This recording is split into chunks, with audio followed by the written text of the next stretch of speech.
I mean, I hate to call it a trigger, but my parents divorced. But not only did my parents divorce, my grandfather was like the patriarch of our family. And so at the age of 12, he passed away from lung cancer. And not long after that, I had my first drink. The family tends to be at a disadvantage. They've gotten less help all along. So when the addict goes to treatment, the family gets that one phone call a week, where the addict alcoholic has gotten 24-hour, 7-day-a-week help, and literally can manipulate the family with good stuff, good information to their advantage, where the family needs to really catch up and transition from just family member to recovery. The recovery piece has its limitations. The 12-step piece, it got me so far, but I recognized at a certain point, it's not helping everyone. There is light at the end of the tunnel, and it's not necessarily a train, and it's providing people with that hope and understanding that things can get better. She found me, somehow she located where I was and knocked on the door and asked me if I wanted some help. Was the very beginning of me seeking some kind of help for my substance use problem. This is the Recovery Guide podcast with Michael Herbert, where powerful stories and actionable insights empower individuals on their recovery journey to build resilience and make a lasting impact. I'm glad you're here, so let's get started. Today our guest is Tommy McGee, licensed mental health counselor. I've known Tommy for the past 20 years. We've worked together in agencies, and also we collaborate in our private practices. He works with individuals and couples. He practices EMDR as part of his therapy practice. We're going to talk about religion, spirituality. We also are going to talk about culture, the disease of addiction, and how it affects families and couples. This is going to be a great conversation, and I know you'll enjoy it. All right, Tommy, thanks for joining the Recovery Guide podcast. Let's get started. Can you maybe tell us a little bit about what got you into recovery? How did you wind up in recovery and working in the field of addiction and mental health? The recovery piece, I could tell a million stories about what got me in recovery, because it's like a train wreck, but it's like a long story. The very end part of it is interesting that, I would say my mom intervened on me. I think about that because she just passed away last year. Oh, sorry to hear that. And thank you. And she found me, somehow she located where I was because I was kind of running, doing my thing, and knocked on the door and asked me if I wanted some help. Pretty much that was the very beginning of me seeking some kind of help for my substance use problem, because I went from that knock to treatment in Florida, because I'm originally from Dallas, Texas, to treatment in Florida, and just accepted this whole concept of recovery. So how did you, why Florida? That's what my mom chose. Because at the point where she asked me whether or not I needed some help, she took care of everything, and if you knew my mom, you would know that's her. That once she recognized that there was some kind of willingness, she facilitated everything from that point. And somehow she found this place in Florida that a month after I left, was raided and went out of business. But somehow she found this place in Florida that worked for me. So in your description of your mom, it must be a huge loss to have her, passed away, and I can't imagine what life would be like without my mother. Yeah. Because my mother is the last, person older than me, other than my brother and my family. Yeah, that's true. Because my mom was, one of the things I like to say about her is that, she loved me no matter what.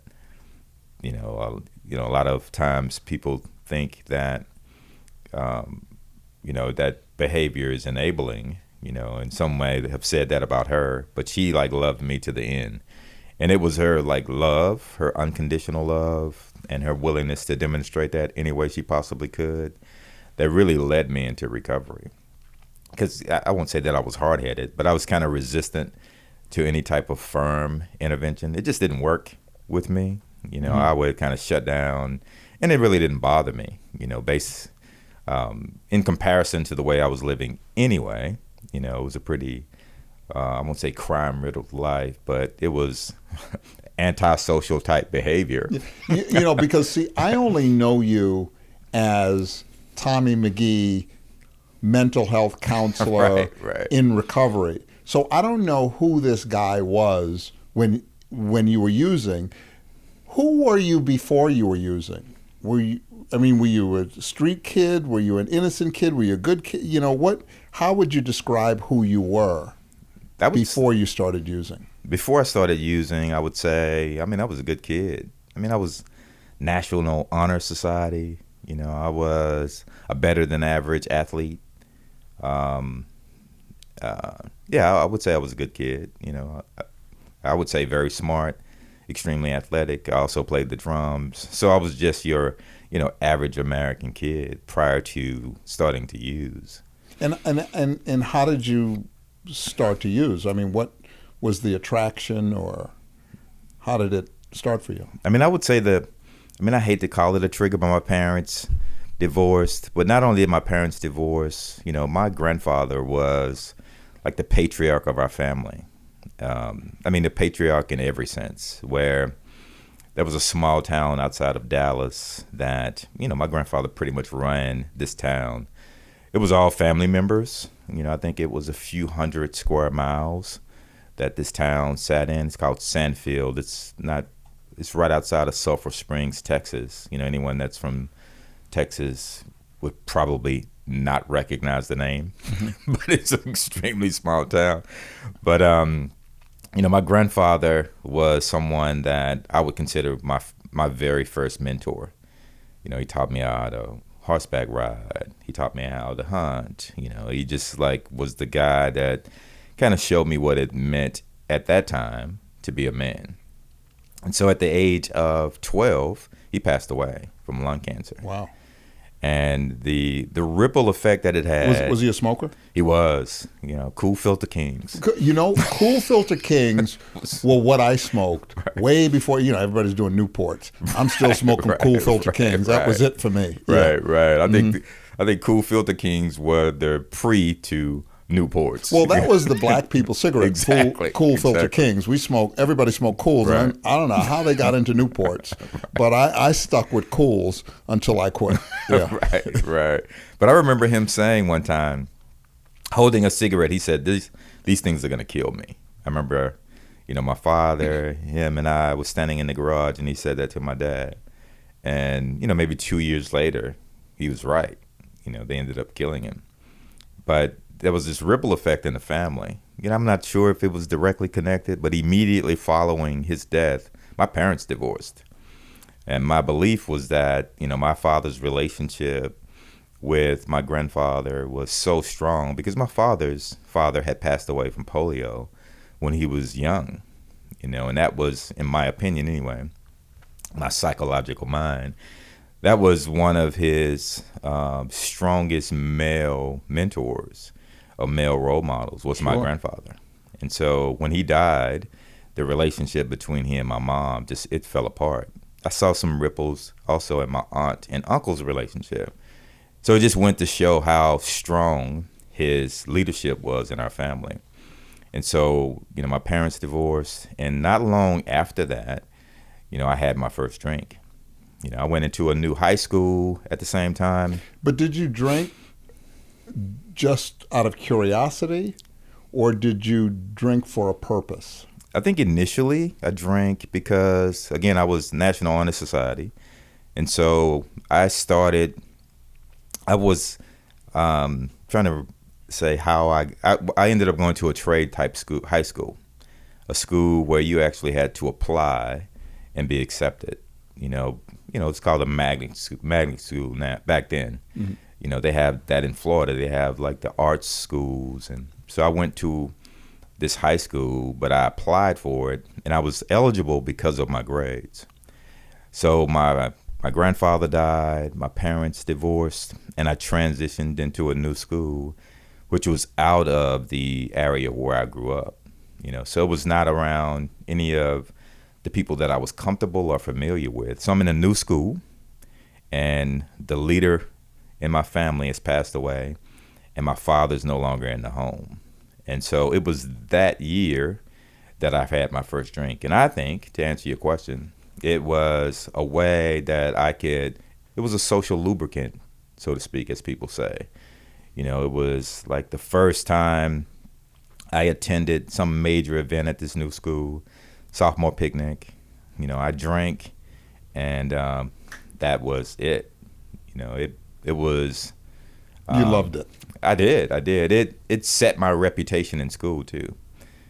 Some people were attracted to me because of who I was at that party, and some people were recoiled by my behavior at that party. But it set who I was from that. I mean, literally from that day forward. From that point on. Yeah. Okay.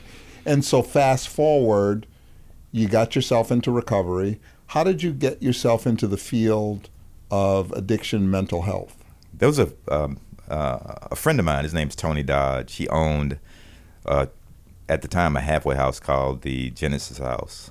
And I was like bussing tables and trying to learn how to be a chef at this restaurant. And Tony said, I want you to go to this treatment center and talk to this lady. Her name's Michelle Michael. He said, I think you'll be good at this work. And I honestly have no idea why he said that, because it's not something I was interested in. I hadn't, communicated an interest to him. So you weren't one of those people that went through treatment and, I want to be a therapist or a counselor. I was not that brother. Okay. I was not interested. I was not interested at all, but I believed in Tony Dodge. He was like Miami Vice. Remember Miami Vice, Yeah, that show? He was like, what's the guy's name? The blonde-haired guy in Miami Vice? I can't remember his name. But anyway, Tony Dodge looked just like this dude. He was like super cool, suave, but he was sober forever and a day. So I was willing to take any suggestions that he gave me. So I went to, at the time, it was the Wellness Resource Center. I met with Michelle. She hired me on the spot. Really? Yeah. And She hired you. Did she see something in you, or we need somebody in this position? well, it was today we call them BHTs. It Sure. was a tech. And as you know, we always need techs. Always need techs, right? So this guy was sober. Let's let him do it. Right. Yeah. So I think part of it was her relationship with Tony too, because I think that they were long-term friends and they had a need.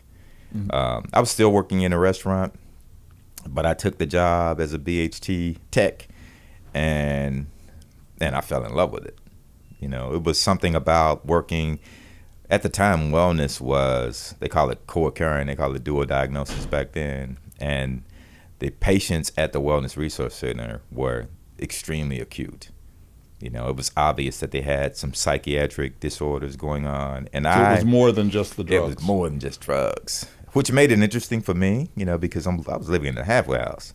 Sure. I've seen plenty of drug addicts and drunks. You know what I'm saying? So you're living in a halfway house, working in a rehab. Exactly. Wow. Like super early in recovery, no business working in treatment at all. Talk about overwhelmed. I was super overwhelmed by it. But I knew that I wanted to do something other than what I was doing. I was working. I'm laughing. I was training to be a chef, right? And the owner of the restaurant I was working in was arrested, because he tried to hire somebody to kill his wife. Really? Right. Wow. Right. I mean, so, that kind of put a little damper on working in the restaurant industry, So I knew I wanted to do something different than continue working in a restaurant. And this treatment center work at the time, it just was appealing. It was exciting, working with that population. And for me, I was learning, and that's So always been important. you were early in recovery. You were working at a treatment center. You didn't really know anything about what you were doing. You were just kind of this guy. How did you feel? Did you feel adequate in your ability to do the work? Did you feel insecure? Mm-hmm. Did you not think about it all? I mean, that's always been my struggle. Yeah. In different phases of my work, my ability to feel competent and able to do the job. Sometimes I have to fake it. Mm-hmm. Mm-hmm. And then other times, I'm confident, but other times I don't know what I'm doing here and just hope things work out. Right. I mean, that's the fine line, too, with working in treatment, as far as I can remember. Because at that particular time, I would say, I'm a member of Alcoholics Anonymous. I would say at that particular time, I had the strongest program, when I first transitioned into working into treatment. So I did feel competent in the beginning, because I thought that all I needed to do was have that background. Well, that was when I did my internship. That's what I had. I didn't know anything else about anything, but I knew about 12 steps and what that process was. So what I gave was what I had because I didn't have anything else. That's right. I didn't have any real knowledge. I had the knowledge, but I didn't know how to apply it. So I took the classes, took the courses, but I hadn't practiced any of it. Right. What I had practiced was what I was doing in my own recovery, and I would pass that on to others until I developed a skill set that was the next step after my basic recovery stuff that I would give people. Right, which would be, because the recovery piece has its limitations. It's probably offensive to some people that actually hear that 12 steps has limitations. But anyway, so the 12-step piece, it got me so far, but I recognized at a certain point, it's not helping everyone. It gets you, I think it gets you to a place where either you're going to launch and do more and get more and develop more, or you're going to stay stuck with just that, or you're going to head backwards. Or you're going to regress. Yep. Absolutely. And the part of what I wanted, because again, I enjoy learning. And let me just say, it's scary at times when you're at that point where you've gotten enough and then now have to consider doing something different. That's right. And so I'm going to move out of my comfort zone into something else where I'm not that competent in. I don't know. Let me just stay in this 12-step world, which sometimes can get really rigid in what I would do or would tell other people to do or suggest to other people. And they weren't really always some suggestions. They were commands. Do this, do that. Right. I think that that happens even, as we, in personal development, I think that happens. I think that we get comfortable, complacent, and the points where we have grown to, the things, the self-awarenesses that we have, the epiphanies that we have about ourselves, the things that we've changed. I think we get to a point, to a level where we're okay with who we are as people. And then someone cracks a bit of us open, whether it has to do with some traumas that we've experienced that we haven't processed, or some defects that we have that we haven't changed. And we decide sometimes that we're okay with having those defects. We're okay with not processing those traumas because there's fear of what it might look like to do some work on those things. So I think that even happens in personal development. But you're absolutely right. It's easy to just be a tech. Mm-hmm. It's easy to, and not to take anything away from someone who has made that choice, but it's easy to know that there's so much more ability that I have available to me and not tap into that. My father used to talk about, what it meant when people would say to me that I had a lot of potential. He would say, what that means is you're not doing anything right now. He's like, so you need to take some action on the potential that you have, and now I have this sense of that, because what happened working at Wellness was that I reached a point to where I recognized that there was some patients that I was coming in contact with that I wasn't helping. That I was sharing my 12-step experience with, that I was like trying to get them through a step process, hooking them up with sponsors, seeing them at meetings, and still there were things that they had that they were suffering with, whether it was a psychiatric disorder or some mood instability, and they weren't progressing. So is that when you went and got licensed, or? It is, because I was in the position I was in at that particular time. I had been promoted to therapist, and so, I was supposedly doing clinical work.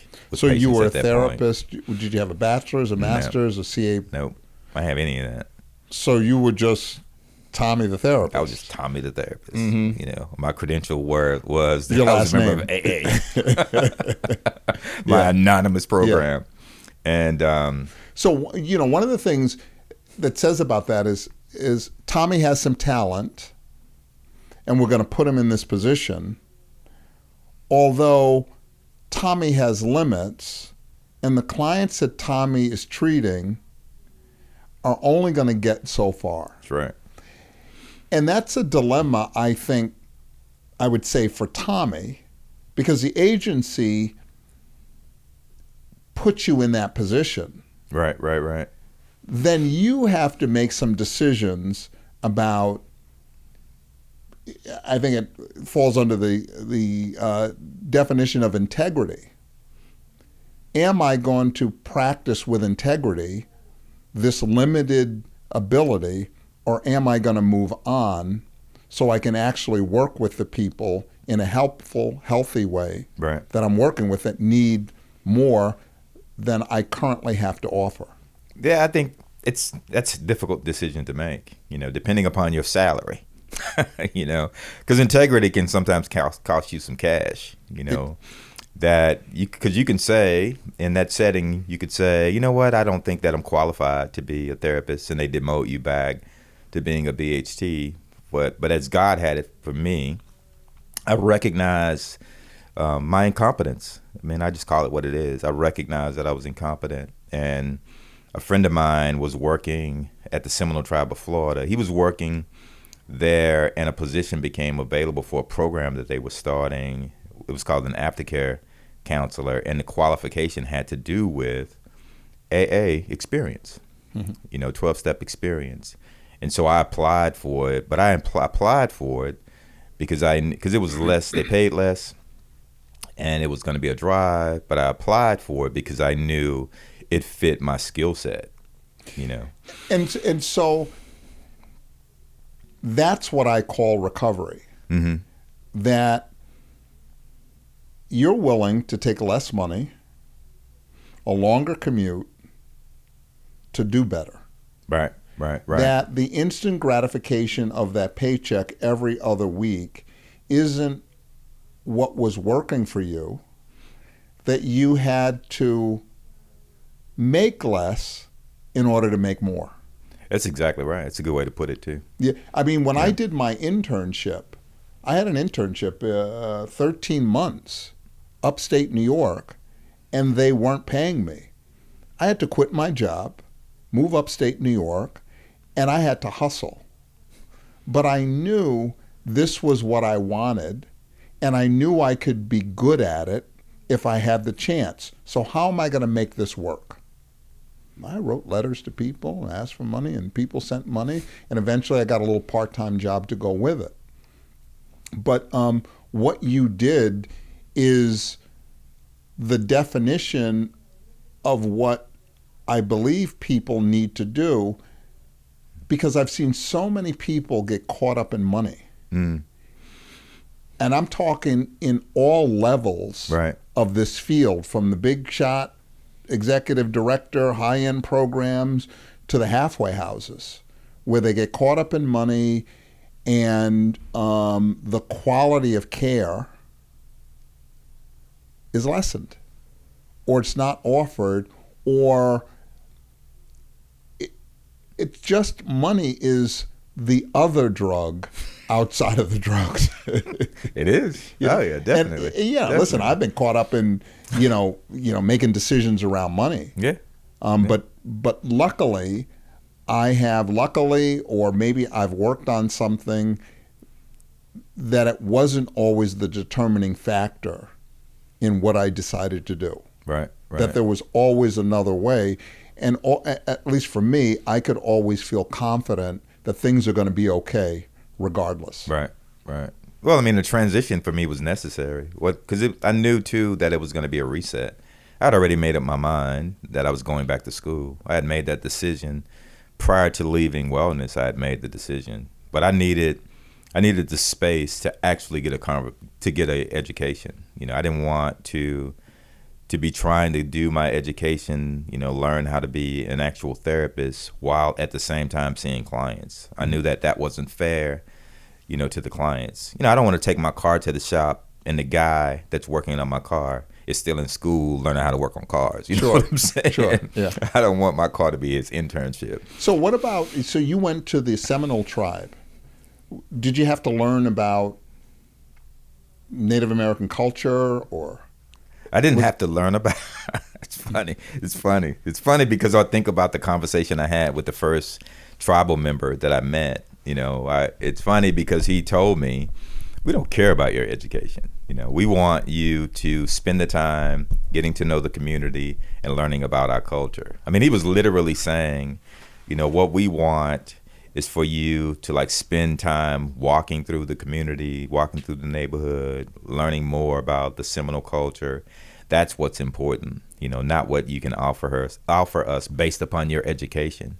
So that was perfect, Sure. So for, they had to me anyway, an unofficial type internship, because what they expected from me for 6 months was to go to the Boys and Girls Club, go to the Elder Center, spend some time at the headquarters. They literally directed me to learn more about who they were as a people and made it plain that what I was learning in school did not matter. They wanted me to build relationships, So that was perfect for what I wanted to be, not only as a employee of the tribe, but as a clinician too, which is still my style, is to get to know more about the person, as we do work together. Sure.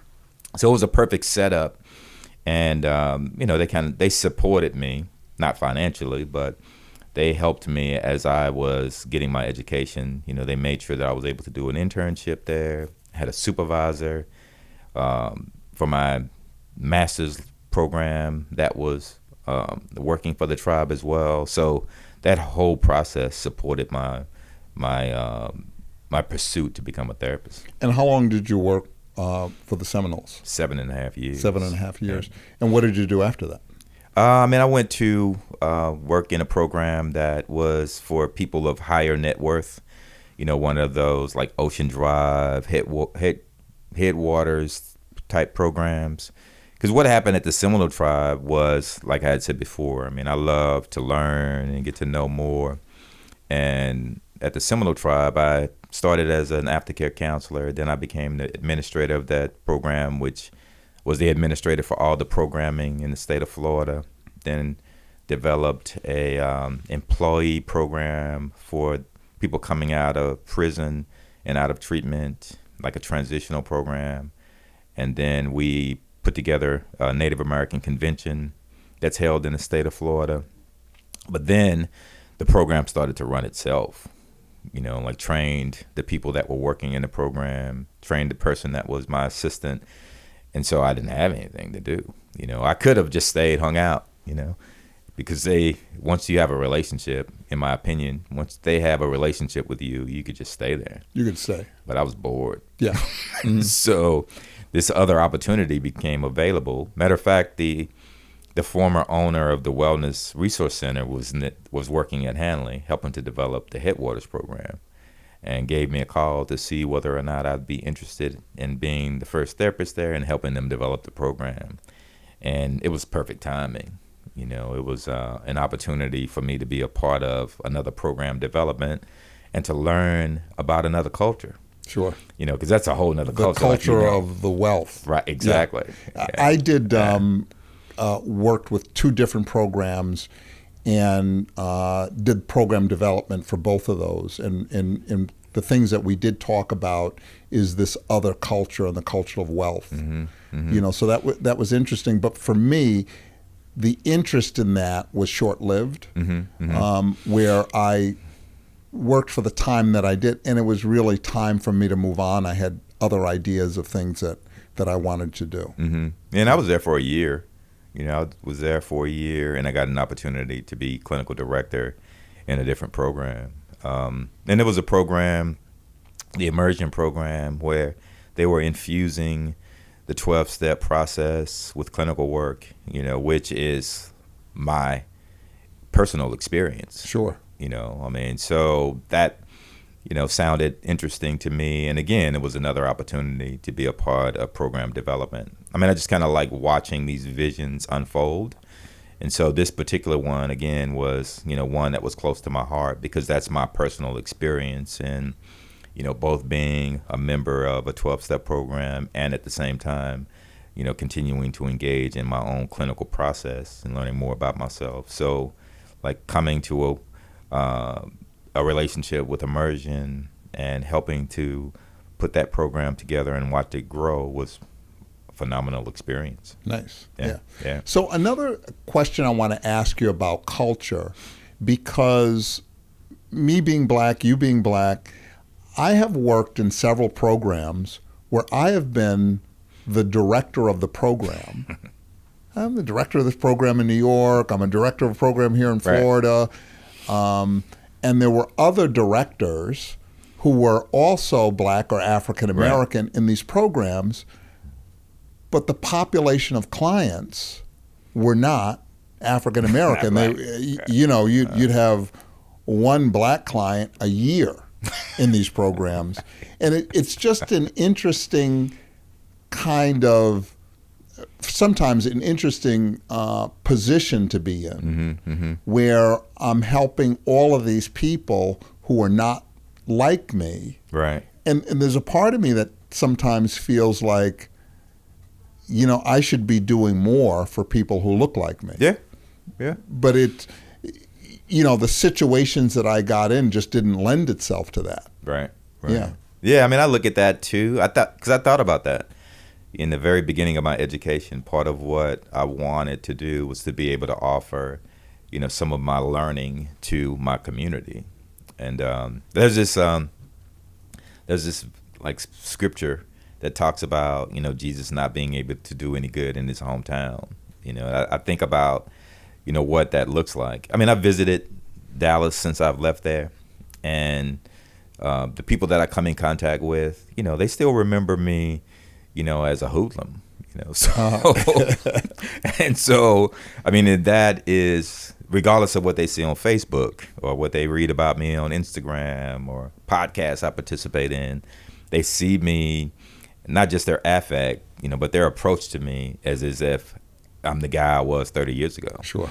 And so I understand, what that scripture means, that some of those people in particular, struggle with being able to put me in a different light and see that I can be helpful in other ways. I see some of my like high school peers and certain people from the neighborhood that have gotten sober over the years, and the communications on Facebook are admirable, but still when we come face to face, it's as if to be completely transparent, I almost see them the same way too. I see them almost as the person or people that they were prior to us getting sober.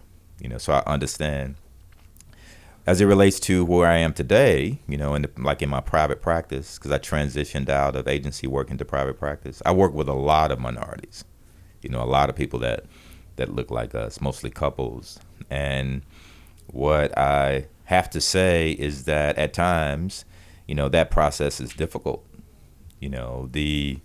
I can feel a certain amount of frustration, and I think it is countertransference. I think it is, I want for my community what I've seen other communities that you and I have been directors of, other communities that I've helped, get that sense of peace, and safety that I've helped them get. And I've seen how my community struggles with that. Sure. So it's like I want them to have it now.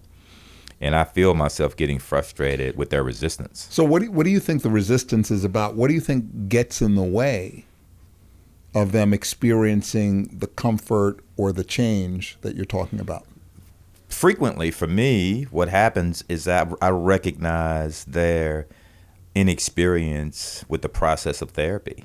I think a lot of times they want this thing to happen now. They get frustrated with the idea that we may be looking at a month worth of couple sessions. We may be looking at a couple of months of individual sessions. Mm-hmm. The idea, the want that they have is, and I'm let here me today. tell you, a month of couple sessions isn't that long. It's not. I mean, an hour. Yeah. 4 sessions. Yeah, 4 hours a month. 4 hours, Yeah. right. But I can tell that the expectation is that we have it today. Get it done. Let's have this consult. Tell me what to do, and then we're gone. And there's a piece about the money. I don't want to spend the money. That's right. Or insurance doesn't pay for it. I'm not doing it. That's right. Not seeing the investment, the payoff for that investment, the immediate not seeing payoff. The value in that. Yes. So there's value Right. maybe in a car, and there's a value in all of these other things. But I ain't paying to talk to somebody. Therapy. I can go to church. Well, I don't know how that worked. That's a big piece of it. That's a huge piece of it. I've heard that before too. That I've heard that from pastors before. That my congregation, the people in my congregation, they come see me. For pastoral counseling. Who has very little knowledge or understanding of the brain and how it works and the intermingling of chemicals in the brain and all of that stuff. Right. Yeah. One of the things that my father's a pastor, and there's a lot of preachers in our family. My cousin, his name was E.K. Bailey, was a pretty big name in Dallas when it came to the ministry. Extremely talented too. He was like my father's father in the ministry. And so, I came from this long line of church folk. Mm-hmm. And so my undergrad is in theology, in ministry. And I, spent some time like in the pulpit and preaching. So I get the culture of like church culture. I get religious culture. I get how, there's this expectation, that God will heal all things. And so that idea that they need to come to a therapist to process these old memories. Why can't I just turn this over to God and have him heal me? Maybe what I need is a better commitment with my church family and to pay my tithes on time. And that is how I'll feel better. And I don't really say that in jest, but kinda. But I always tell people, faith moves mountains, but bring a shovel. Exactly. Because there's work that you have to do. And if you believe in God, okay, why did God send you to my office? There you go. That's so right. if God sends you to my office, I think there may be some value in what I'm offering you. And if you want to, oh no, I got enough, I know what I need to do now, go ahead and do that. Right. But you'll probably come back. So I like to leave the door open for people who kind of have that rigid view, or that maybe it's fear of walking through that door in an area that they don't know anything about. They become vulnerable in a different way, and it doesn't always feel safe to open up and explore those areas that they've been kind of waiting for God to lift from them. Well, and there's some accountability, when it comes to the whole, I'll just say religious experience. All of the religions that I'm familiar with have some accountability, with how the participants of that religion conduct themselves, whether that accountability be to their God or to other members of those particular, religions. And so that's part of what I point to, when people are talking about only praying to God. I ask them, what about the relationship that you have with your wife? What would he expect your behavior to look like, when it comes to your wife? And how would he expect you to be held accountable and responsible to that behavior? And so maybe I'm part of his intent as far as helping you learn how to be a better husband or a better partner in that relationship. And so what are you willing to invest? And I'm not talking about financially.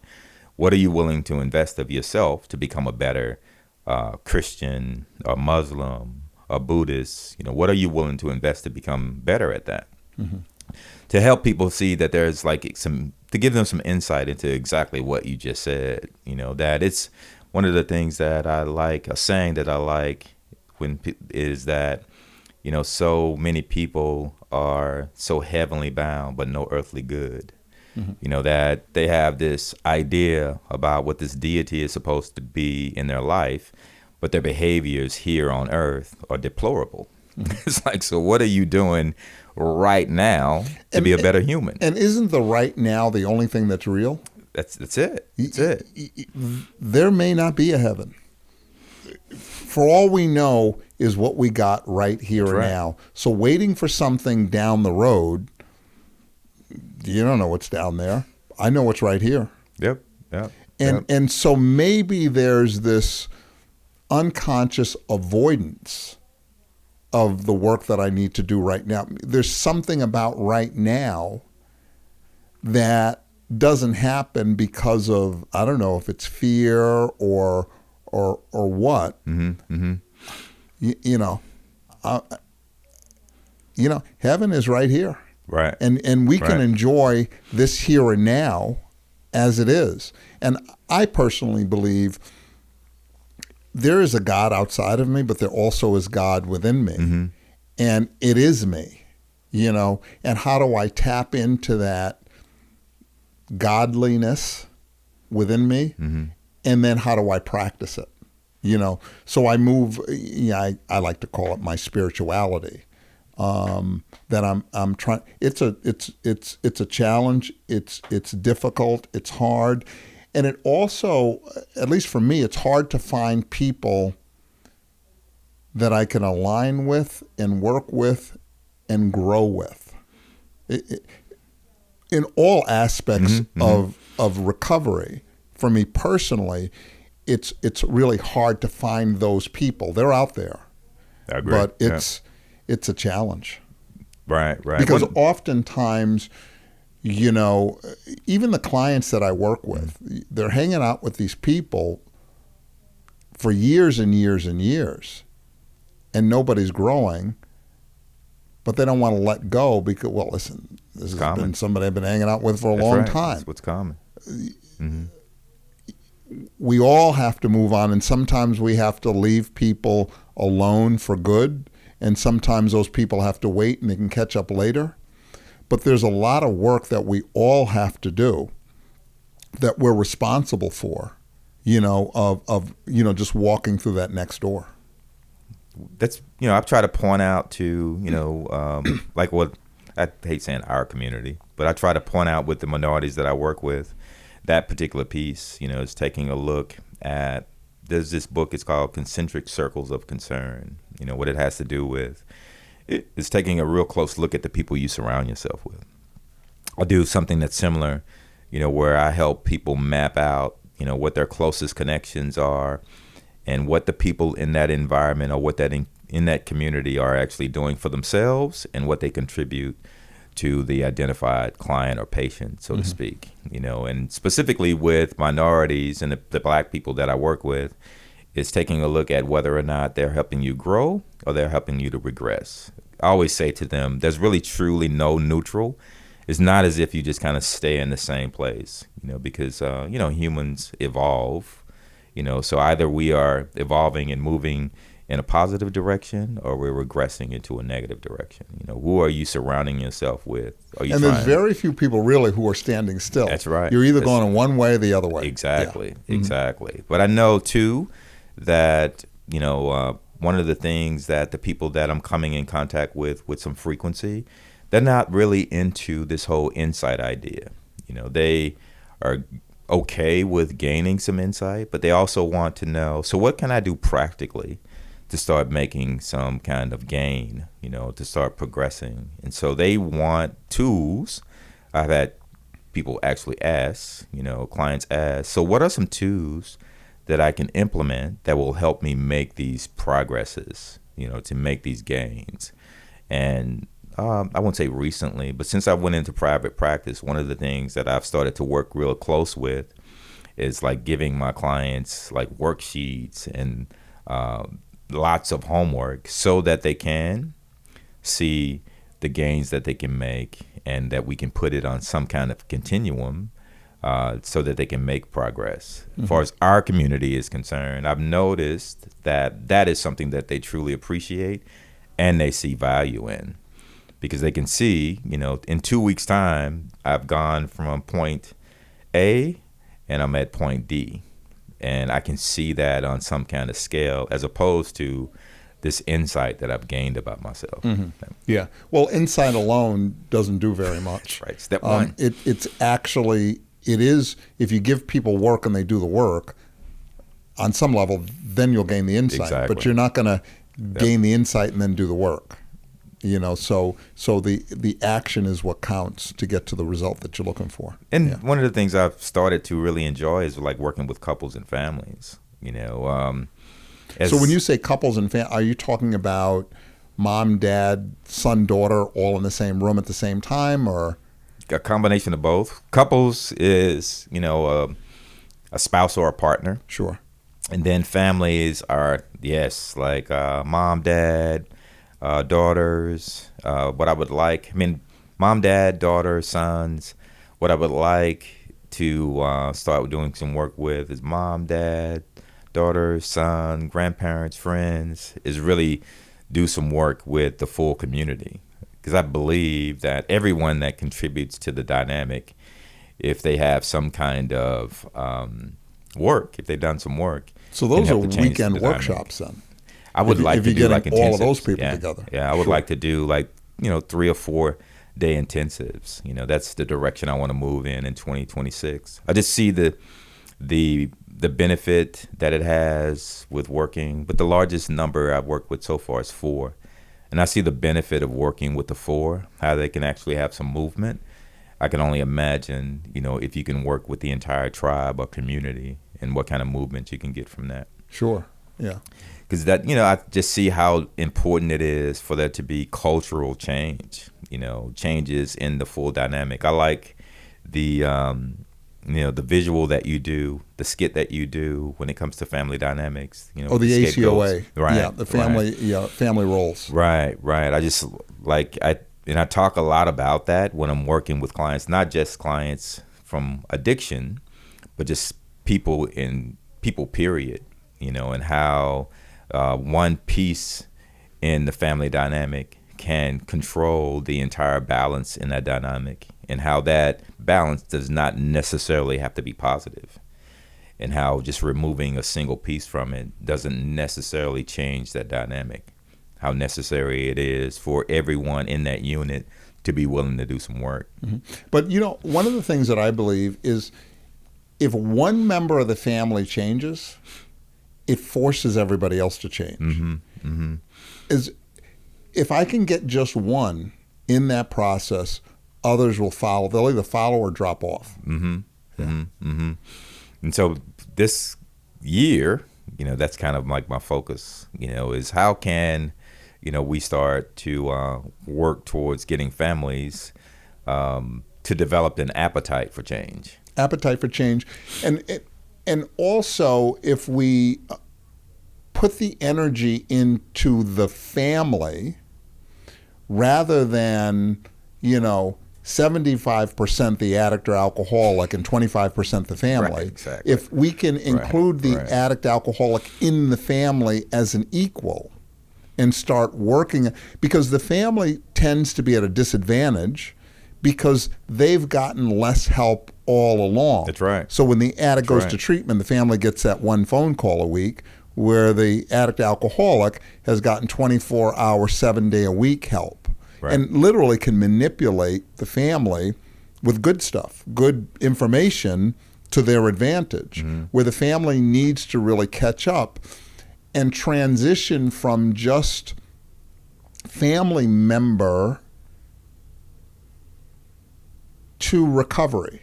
That mom, dad are now in recovery. They don't have a drug problem, but they actually do have a drug problem, which is that loved one. Right. Because they have the same, everything the addict or alcoholic goes through, the family goes through. Headaches, concentration problems, eating too much, eating too little, intimacy problems, isolation, that whole list that the addict goes through, the family goes through also, but they have traditionally gotten less care for themselves in that process. Right. Yeah, that the like the criteria for, how we diagnose someone with a substance use disorder or alcohol use disorder. Yeah, if families were to look at that using the addict as the substance, they would see that they fit the exact same criteria. Sure. I think a lot of times that they are resistant to being able to see that piece, to admitting because that. I've been there to help. What what now you're blaming me, or there's something wrong with the blame me. Question. Yep. Well, yeah, there is. And don't you want to get better? That question it sounds easy to answer, but I think a lot of times it would be hard for people to admit that they don't necessarily want to get better. I mean, it's easy to have a villain in the family. Sure, yeah. And so there's a certain freedom that's gained in recovery that oftentimes, it's just, I know moms and dads that haven't gone on vacations. And, well, I don't want to be out of the country because what if something happens? So there's a freedom to be able to go out of the country, go on vacation, and enjoy your life without worrying about somebody and what they're doing or not doing. Right. Yeah, I was thinking about a particular family where the addict pretty much navigates whatever happens in the family, including the vacations. Well, let me just say about the vacations, right? As an addict, when I was addicted, I couldn't go on vacations because I didn't know where I'd get my drug, so I would never go anywhere, right? Families are in the same position. They can't go anywhere because their drug, they've got to monitor their drug. That's right. Yeah. That's right. Or they got to make sure that that person's in a good mental or emotional state if they're going to be inviting someone over. So a lot of times they'll only invite people over who are familiar with the person's condition and can accept the person's condition. And, sometimes I tell people statistically, if you let go, your loved one probably isn't going to die tomorrow. Right. Something terrible probably isn't going to. I can't guarantee that. You get to choose what you do. But if your fears were real, half of the population would be dead now. And that doesn't happen. Now, they can die under your watch, or they can die on their own, and they can recover without your constant monitoring. Because if your monitoring worked, we wouldn't have this conversation. If your controlling behavior worked, we wouldn't have to talk about this. And I get not wanting to let your loved one go. But what are you losing in the process, and who else is losing when you're overly focused on this one person? You got 3 kids, right? But the one that you're focused, I think about if by looking at it from both lenses, I think about the addict who resigns themselves to the fact that their life, that they will always be an addict. Who kind of gives in to the disease and says to themselves, I'm never going to get sober. This is just the way that I'm going to go to my doom living this lifestyle. And I think about that as it relates to families, because I know I've met families that have resigned themselves that the addict that's in their life is not going to get better, and their conditions, their environmental conditions, are not going to get better, that they are going to go to their doom, enabling this person and doing the best that they possibly can to control their destiny. And they're going to have to sacrifice relationships with extended family. They're going to have to give up vacations. They're not going to have the kind of freedoms that they think they and know that they deserve, that this is going to be their life because this person is not going to get better. So it's like, how do you go about changing that mentality in a family that's already decided that this is the way we're going to be? It's an interesting process because the example of the addict or alcoholic who winds up in prison, Mm-hmm.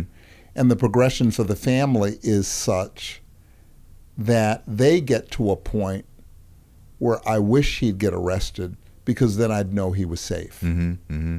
The addict or the alcoholic who's just going to die an addict, and the family's process to get to a point where, you know what, I wish he was just dead. Right. Because then it would be over. We're suffering, he's suffering. And it gets to those places where those are the last things that you'd want to happen.